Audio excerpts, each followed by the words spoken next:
Okay, for the record, when he said I was the opener, I thought I was going to open up something. This is a huge disappointment for the rest of you. So sorry. So all I have are life experiences, so men, feel free to take note, because these are cautionary tales for you. First one, well actually this could go for anyone who gets in the car with me. Do not test me with my sense of humor. My best friend decided to do that one night when we were on the freeway going 75 miles an hour. The conversation was on country music, and I decided to see how gullible he was by saying, you know, I love how religious country music can get. In fact, it can increase your prayer life. He goes, I don't believe you. How? I looked around to make sure I wasn't going to get in a wreck, took my hands off the wheel, and sang, Jesus, take the wheel. He immediately jumped over from the passenger seat and grabbed the steering wheel. As I calmed myself down from laughing, he goes, don't you ever do that again. To this day, he says I'm a scary driver because I gave him that much PTSD that night. So, but you know, he's not the only one I gave PTSD in my life. Yeah, scouting. that was a fun time. There was one time when the bishop of the ward that I was in at the time decided to take us camping up in the Uinta Mountains. He decided it was a good idea to teach all of us how to make biblical grade slingshots.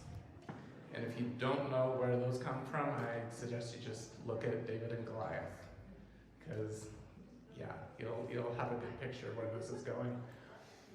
So we made these slingshots ourselves, a little piece of leather, twine, and the bishop announced we were going to have a rock slinging competition at a lake that was nearby to see who could sling a rock from one side of a lake to the other without it hitting the water.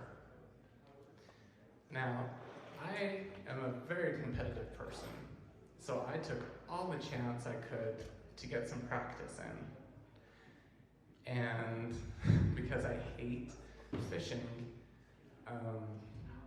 while the other troops were out fishing one afternoon, I decided to stand in a field at the end of the lake, and about 3 football fields ahead of me, I saw this patch of trees, and I figured that's a good target. Rock after rock, just pew! And I heard satisfying thwack after thwack as I hit the trees. Well, on one sling, I decided to do multiple rocks at the same time. Thwack, thwack, thwack, thwack. And all of a sudden I hear a bunch of boys screaming, mad squirrel, run away! And I thought nothing of it, okay? We get around the campfire that night, and all the boys are telling everyone how they had a little too much water to drink while fishing. And when they went to relieve themselves, rocks almost hit each and every one of them in the head. I started laughing hysterically, and they were like, why are you laughing? I started to tell them my side of the story of what I did that afternoon, and one by one the leaders put 2 and 2 together and started laughing with me. The boys that I almost hit in the head looked at me and were like, that was you! And looked like they wanted to kill me right on the spot. And, sorry, not sorry. That should teach them to look where they decide to relieve themselves in nature. That's probably one of my favorite stories, because with that story, I got the nickname Mad Squirrel. So. Now, here's where all you guys can really take note. because this involves technology betraying me in the biggest way that it could ever betray me. So I've been going out on dates with this girl since 2018, and last February, on a Monday, I decided to text her, and I said, hey, do you want to go do something on Saturday? She said, sure. We set up a time for me to go pick her up, all that jazz. But we never decided where we were going to go that day or what we were going to do until Friday night. The night the technology decided it was going to be against me from the get-go. So we were talking about where we could go, and I can't remember exactly where the conversation was going because I fell asleep. Mid-text, and when I fell asleep, my thumb hit the send button. For all of you Android users, yeah, beware. Because when you have an Android, the send button turns into a little microphone.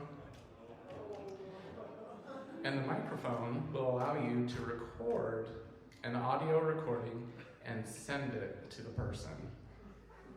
But it doesn't ask your permission to send it, it just sends it. Okay? My thumb remained on the send button. I fell asleep. 6 minutes later, I wake up to my phone vibrating. I look at my phone, and there's a response from this girl, and she says, it sounds like a bear hibernating. What? I go back to see what my phone did to me. Almost 4 whole minutes of me snoring was sent to her. Okay? I started to play the clip out of curiosity to see what I sound like. It's not pretty. Okay? A few of the snores sounded like I had a really wet fart. Like I should have woken up and checked my pants. And it was in the beginning of the clip. She claims that she didn't listen to the whole thing. I'm like, thank heavens, because it only got worse. Needless to say, we put it behind us the next morning after I said, I'm very tired right now. I'm just gonna go to bed, okay? Because my phone just killed me with embarrassment. She understood. But I just, little PTSD from that night. So guys, if you have an Android and you're texting this girl that you really like late at night, make sure you have enough energy, please, to stay awake. Don't embarrass yourselves like I did, because if someone tells you snore, trust me, you don't want to hear it. And on behalf of the Maple Mountain Ward Bishopric, we want all you girls to know this guy's available to date. Thanks, Brother Drage. We're still together, it was all good. Still, cautionary tale for all of you men out there. Stay awake while texting until the conversation is finished. If you have to, get an energy drink, even if it's at 11 o'clock at night. Just do it. All right, and that's all the cautionary tales I have for you, so enjoy the rest.